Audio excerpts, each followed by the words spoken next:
Hi అందరికీ, నేను మీ సుభాష్ని. ముందు వీడియోలో పార్ట్ 1లో చెప్పాను కదా, మేము నంది హిల్స్ చూసుకొని నెక్స్ట్ ఈషా ఫౌండేషన్ కూడా వచ్చామని. సో ఫుల్ వీడియో చూసేయండి, మీకు అర్థమవుతుంది. నంది హిల్స్ కదా, అదే అండి ఎంట్రన్స్. మనం లోపలికి ఇప్పుడు ఎంటర్ అయిపోతున్నాం. లోపల ఇక్కడ రైట్ సైడ్ అంతా పార్కింగ్ ఏరియా అండి. కార్లు, బైక్స్ అంతా పార్క్ చేసుకోవడానికి కన్వీనియంట్గా ఉంది. ఫుడ్ కూడా ఏం ప్రాబ్లం లేదండి. డ్రింక్స్ అంతా ఇక్కడే అమ్ముతారు. మనం టికెట్ తీసుకొని వెళ్ళాల్సి ఉంటుంది. టికెట్ రేట్ వచ్చేసి పెద్దవాళ్ళకి 20 రూపీస్, చిన్న వాళ్ళకి 10 రూపీస్ అండి. అంతా కొండే కదా, సో ఏమంత అమౌంట్ కూడా తీసుకోలేదు. మన స్వయం కృషితో ఎక్కాల్సి ఉంటుంది.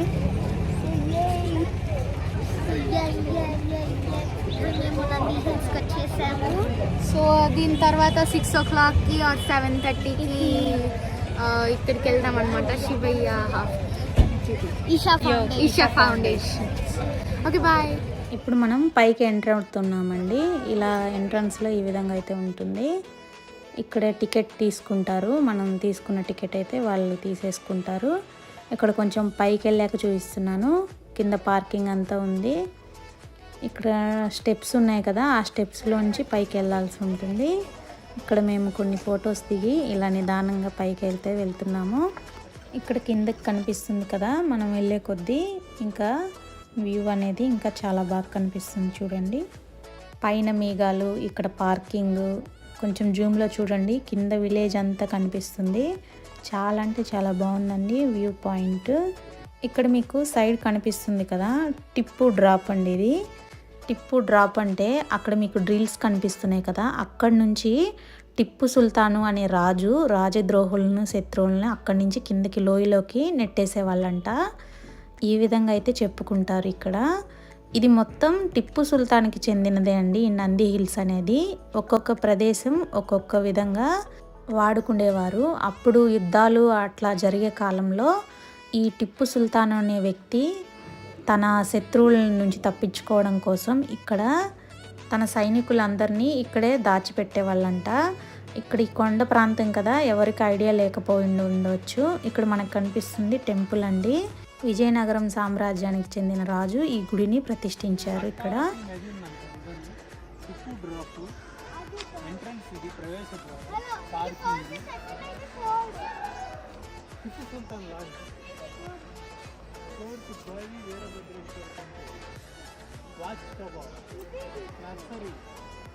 అంటే ఇప్పుడు మనం వాచ్ టవర్ లో ఉన్నాం డాడీ. ఇప్పుడు మనం వాచ్ టవర్ లో ఉన్నాం. ఇక్కడ మ్యాప్ అంతా ఇచ్చారు, ఎక్కడ ఏది ఉంది కన్ఫ్యూజ్ అవ్వకుండా ఈ మ్యాప్ చూసుకుని వెళ్ళొచ్చు.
ఇక్కడ నుంచి చూస్తే కొంచెం వ్యూ పాయింట్ అనేది సైడ్ మేఘాలు ఉన్నట్టుగా తెలుస్తుందండి. ఇక్కడైతే ఇదే ఎర్లీ మార్నింగ్ టైం అయితే ఇంకా చాలా బాగుంటుంది. మన పక్కనే ఆనుకొని వెళ్తున్నట్టుండే మేఘాలు కూడా.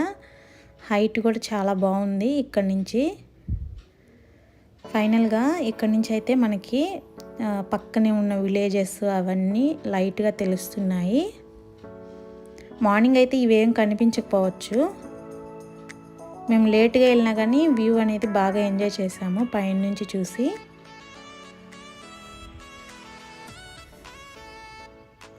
ఇక్కడ చూడండి మనం వచ్చిన రోడ్డు కూడా తెలుస్తుంది. నేను జూమ్లో అయితే చూపించడానికి ట్రై చేస్తాను. ఇక్కడ లైట్గా రోడ్డు కనిపిస్తుంది స్ట్రైట్గా, ఆ రూట్లోనే అండి మనం వచ్చింది పైకి.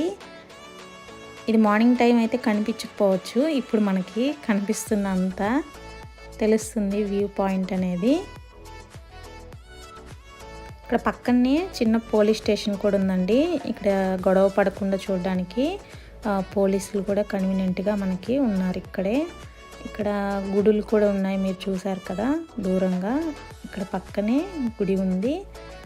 పక్కనే నందినికి సంబంధించి ఇక్కడ నందిని మిల్క్ స్టోర్స్ కూడా ఉన్నాయి. అన్ని నందిని ప్రొడక్ట్సే దొరుకుతాయి ఇక్కడ. ఇక్కడ డ్రింక్స్, ఐస్ క్రీమ్స్ అన్నీ సేల్ చేస్తారు. మేమైతే ఇక్కడ ఐస్ క్రీమ్ తీసుకున్నాము. నెక్స్ట్ మనకి ఇక్కడ యోగానందీశ్వర స్వామి దేవాలయం అయితే ఉంది. ఇప్పుడే లోపలికైతే ఎంటర్ అయిపోయాము. లోపల ఎలా ఉంది ఏంటి చూడండి ఒకసారి. ఈ మందిరం అనేది 600 ఇయర్స్ క్రితం కట్టారనమాట.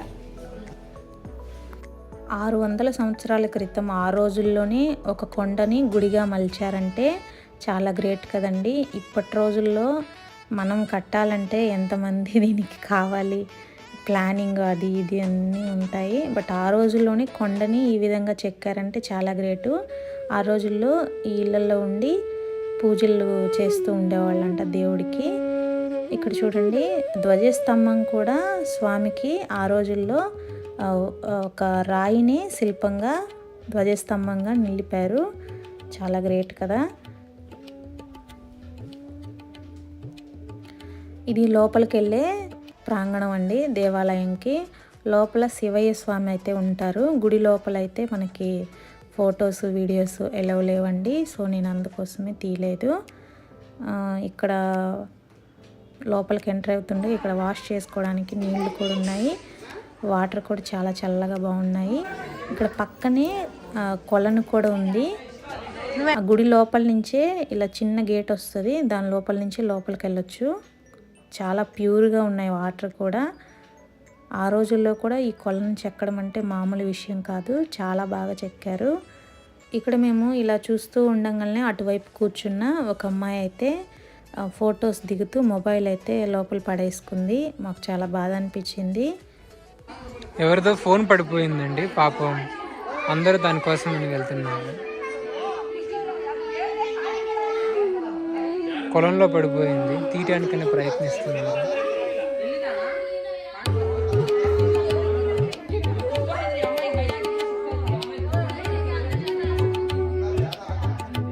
పిల్లలు అప్సెట్ ఉన్నారు, ఫోన్ కింద పడిపోయిందని పాపం.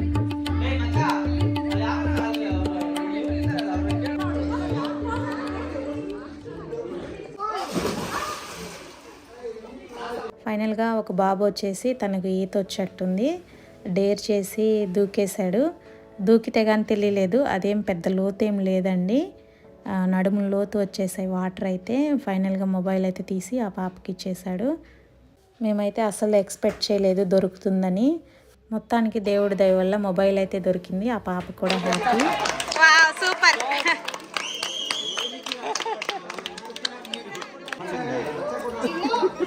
గ్రేట్.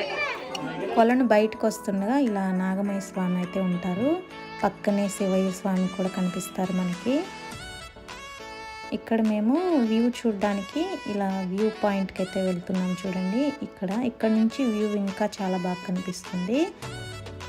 ఇలా స్టెప్ బై స్టెప్ అయితే వ్యూ చూడడానికి భలే అరేంజ్ చేశారు, చాలా బాగుంది. ఇక్కడ కొన్ని ఫొటోస్ కూడా తీసుకోవచ్చు. అందరూ వ్యూ పాయింట్ని చాలా బాగా ఎంజాయ్ చేస్తున్నారు.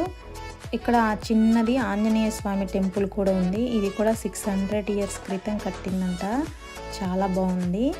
ఇప్పుడు మనం చూడబోతుంది అమృత్ సరోవర్ అండి. పిల్లలు ఇంకా తిరగలేకపోయారండి, వెళ్ళిపోదామన్నారు. సో మేము ఇంకా తిరిగి రిటర్న్ అయితే అయిపోతున్నాం. నేను మీకు సగం వరకే చూపించాను. ఇక్కడ ఆకాంక్షమ్మ అయితే ఫుల్ టైర్డ్ అయిపోయి నిద్రపోతుంది. కరిష్మాకైతే ఎప్పుడెప్పుడు ఈషా ఫౌండేషన్కి వెళ్ళాలా, శివయ్య స్వామిని చూడాలా, ఇదిలోనే ఉండిపోయి సరిగ్గా చూడనివ్వలేదు. మనం ఇప్పుడు కొండ అయితే దిగేసాము, నంది హిల్స్. అసలు చూడాల్సిందే నంది స్వామిని, మేము అది చూడకుండానే రిటర్న్ అయిపోయాము. మేము తిరిగి ఇప్పుడు ఈషా ఫౌండేషన్ సిగ్బలాపురము రూట్ అయితే స్టార్ట్ అయిపోయాము. మా జర్నీ ఇప్పుడు అటువైపు అయితే వెళ్తుంది. మీరు ఎవరైనా రావాలనుకుంటే నంది హిల్స్ బెంగళూరు నుంచి 50 కిలోమీటర్స్ ఉంటుందండి. నియర్ బై అని చెప్పుకోవచ్చు. కారు అవైలబుల్ ఉంటే 1 అవర్లో వెళ్ళిపోవచ్చు ట్రాఫిక్ లేకపోతే. చాలా బాగుంటుందండి. బట్ మేము చూసింది సగమైనా చాలా బాగా అందంగా అనిపించింది. ఆ రోజుల్లో కూడా ఇంత టెక్నాలజీ ఉందా అని నేనే షాక్ అయిపోయాను. మేము దిగాక మనం చూసి వచ్చింది ఇప్పుడు జూమ్లో చూపిస్తున్నాను. ఆ కొండ దిగేసామండి. అక్కడి నుంచే మనం ఇందాక వ్యూ అంతా చూసాము. చాలా స్టేషన్కి అయితే తిరిగి స్టార్ట్ అయిపోయాము. అక్కడైతే ఎలా ఉంది ఏంటని మేము ఇంతకుముందు పార్ట్ 1లోనే వీడియో పెట్టడం జరిగింది.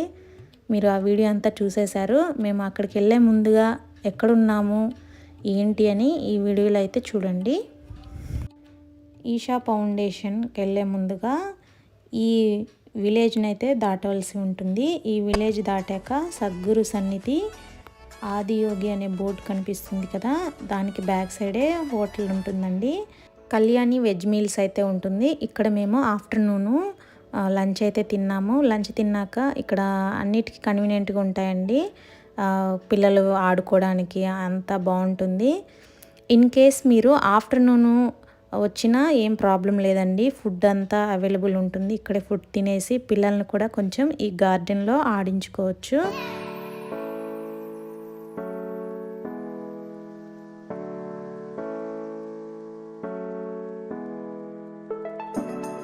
హోటల్కి పక్కనే చిన్న గార్డెన్ లాగా కట్టారు, చూసారు కదా. ఇక్కడ లోపల అన్నపూర్ణాదేవిని కూడా ప్రతిష్ఠించడం జరిగింది. ఇక్కడ హోటల్ వాళ్ళే ప్రతినిత్యం అమ్మవారికి దీపధూప నైవేద్యాలు ఇస్తారట. చిన్నపిల్లలకు కూడా చాలా బాగా ఆడుకోవడానికి కన్వీనియంట్గా ఉందండి. పైనుంచి వాటర్ పడుతూ ఉంది. పిల్లలంతా లోపలికి కాళ్ళు పెట్టేసి ఇలా ఆడుతూ ఉన్నారు. ఆకాంక్షమ్మ కూడా చూస్తూ ఉంది దిగాల వద్దా అని. అది ఫస్ట్ అబ్జర్వ్ చేస్తుంది, తర్వాత వచ్చేస్తుంది ఆటోమేటిక్గా.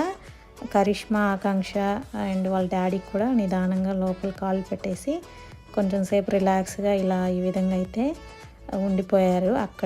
ఇక్కడే 2 అవర్స్ పాటు ఉన్నాము. నెక్స్ట్ 4:30 అట్లా స్టార్ట్ అయ్యాము.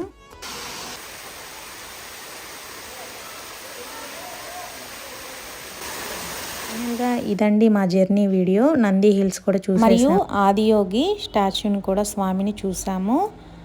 ఆ వీడియో ఎవరైనా చూడకపోతే ఫుల్ వీడియో అనేది పార్ట్ 1లో ఉంటుంది, చూసేయండి. మరో చక్కటి వీడియోతో మీ ముందుకు వస్తాను. Thank you for watching. Bye bye.